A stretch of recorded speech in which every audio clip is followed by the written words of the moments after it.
on my computer. Okay, she should give you a paper copy of it, okay? Let's rise for the Pledge of Allegiance. I pledge allegiance to the flag of the United States of America and to the republic for which it stands, one nation, under God, indivisible, with liberty and justice for all. Thank you. I'm just going to ask everyone if I could have your indulgence.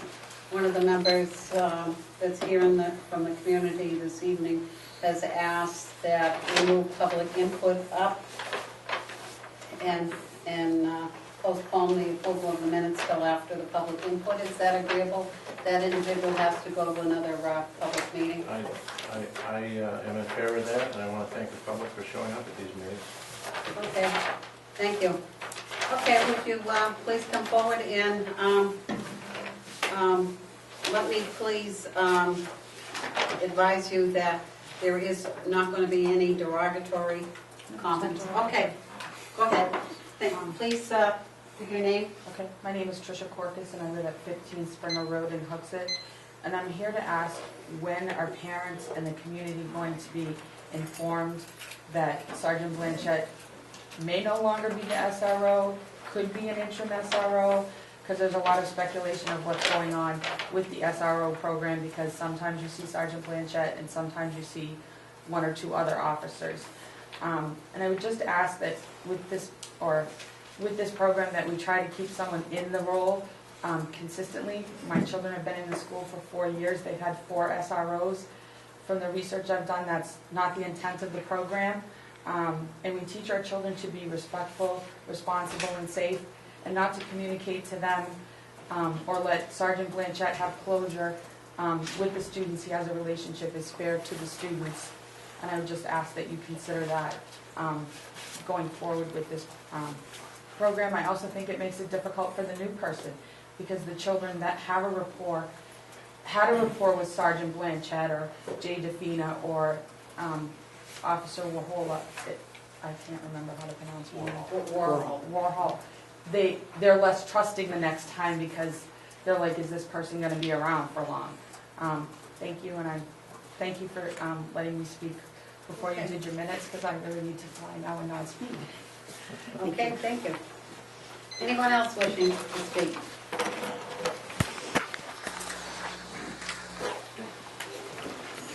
And I would suggest the same thing. Of course. David Pearl, 79 Main Street.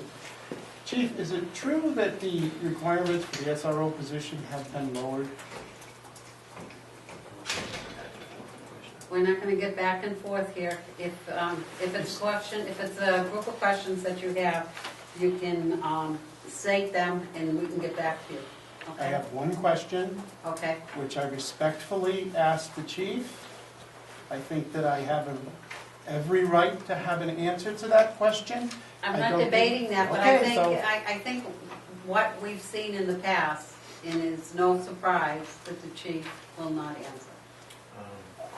He won't answer because he just makes it a practice. I'm addressing you as public input. I'm being Okay. respectful, and I'm asking the chief a question which I think has no relationship to non-public personnel or anything else. I have heard that the requirements for the SRO have been lowered. I would like to know if that is true, and if that is true, is there reasoning behind it? No, the standards for the SRO have not been lowered or even reviewed recently. Or adjusted? Thank you. We're not going there. No, I don't want to go into it right now. Anyone else? Hi, John Liscars, 142 Hackett Hill Road in Hooksett. I haven't seen you for about a year, but I've been keeping in touch by the video provided by Mr. Pearl over here. I'm just here tonight to once again state, like I've been stating probably for about a year and a half, that I support Jason DeFina for the return of that officer back to the SRO position. I think he was unjustly taken from that position, and to make his work and his job whole again, I think he needs to be restored back to the position he was wrongfully removed from. I'm speaking as a parent of now a high school student who had the pleasure of having Officer Defina as his SRO officer, and all the experiences I had with him while my child was going through school were very positive, and I just don't speak for myself, I speak for a lot of the parents of kids of that age. So that's all I have to say. Thank you. Thank you. Anyone else? Mark Nevo, 42 Main Street. About a month ago, at your meeting about a month ago, which ended a little after midnight, you had stated in public, after coming out of non-public, that you had some announcements to make regarding personnel changes and whatnot. I have not heard that. At that time, after midnight, I had asked the chair if there was going to be a public release, press release on those. There's been no indication of any other personnel moves or any decisions you made coming out of that meeting about a month ago, and I'm just asking if there's any update on that, and if there is any reasonings behind them, or I don't need to know any personnel issues that are related to it. I was just trying to follow up with that statement made by the commission. Thank you. Thank you. Anyone else here? Okay. Getting back to the agenda. Just real quick, Mr. Neal, could you indulge me just hand me a copy of the agenda, please? Oh, great, thank you, appreciate it. Ron, would you give one to Sure. Commissioner Berlin? Thank you. And come out in the packet. The approval of the minutes. This is the list from the recording clerk. The 28th, of those are non-public.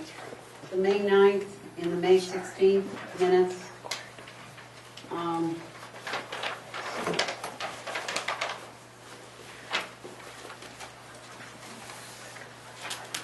I'm going to continue to table those because I still have some issues.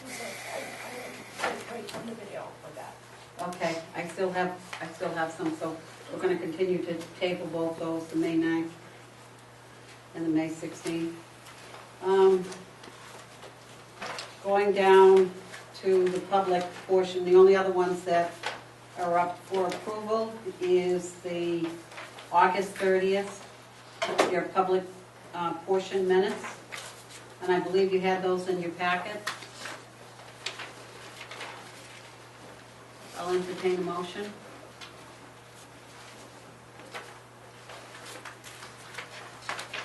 I make a motion that we accept, they're not tabled yet? No, they're not. Yeah. The 17th or the 16th? August 30th. August 30th? Yep. Did I miss something? We went from B down to K? Yeah, because the rest are all non-public. Okay, we're okay then. Yeah. That's that correct. Did you give your motion for the 16th or did you give it for the 30th? I was looking at the 16th, Oh, okay. so Those are non-public. Ixnay on the 16th day.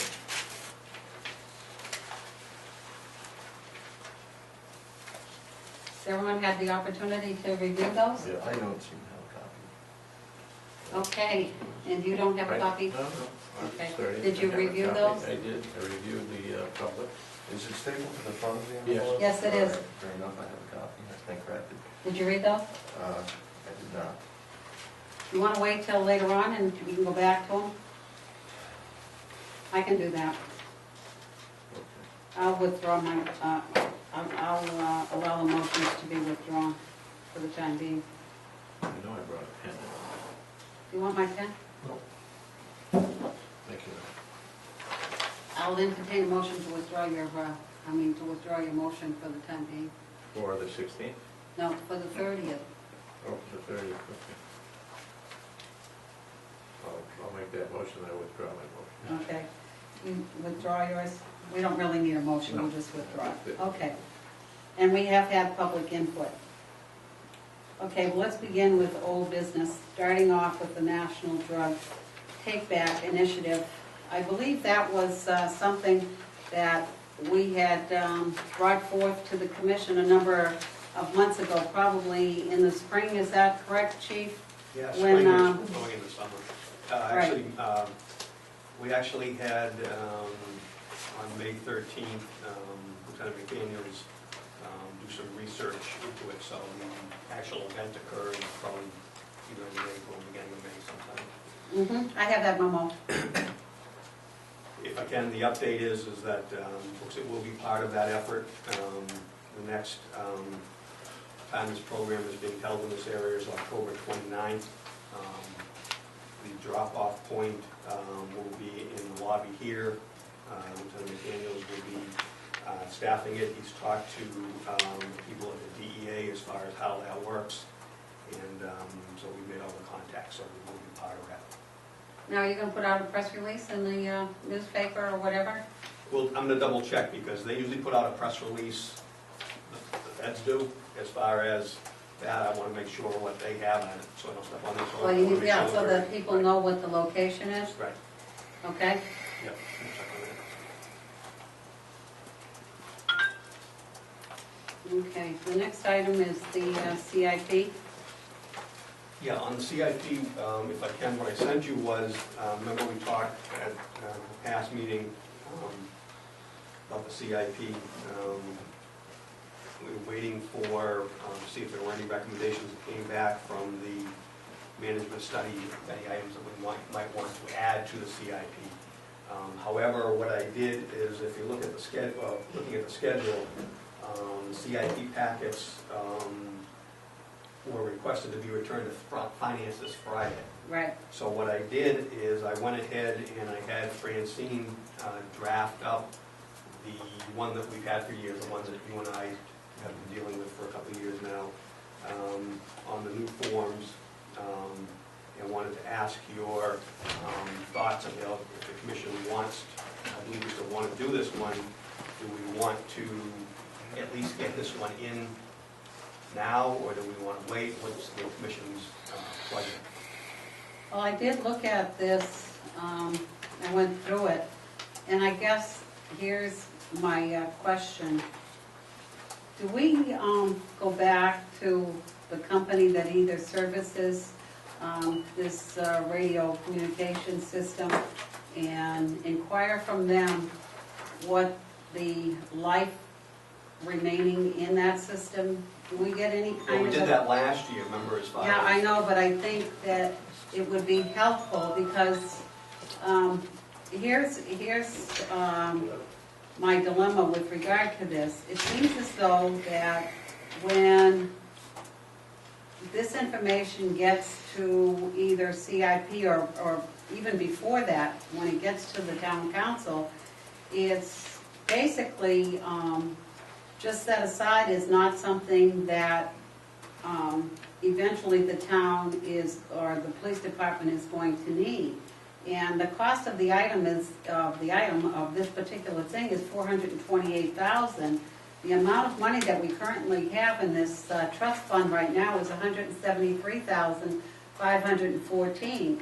If I look at this, that you have a projected date of 2012, 2013, I think we're way away from what we need to have. We've been And that way for a while. I guess that it would certainly help both the people that are doing CIP and the town council if they had some kind of an idea as to what the projected life was of this component, this radio system rather, I should say, and to help them in making their decision because it doesn't seem to be a whole lot. The other thing is, I guess I would ask you send these on to Christine, is that who they go to? That's where they would go to now. Okay, ask Christine if it's also going to be possible that once we have the auditor's report, if there's anything in there, if we can also submit that. If I can, when Mr. Mybill's here last year, and we can do it again this year, but last year we provided information as far as from the company, the useful life, and we also looked at the issue of, remember, leasing versus purchasing. Yes, I remember that. And I still have my information. Right, so- and I do too, but mine's upstairs. I believe the CIP committee was looking at a plan of $20,000 a year to go forward based on the information. Was it 20 or 30? Thought it was Thought 20. It could have been 20. The only thing is, and I probably shouldn't say this, but I got time to get old before we can afford it. Well, And it's May I- not a criticism, it's not a criticism.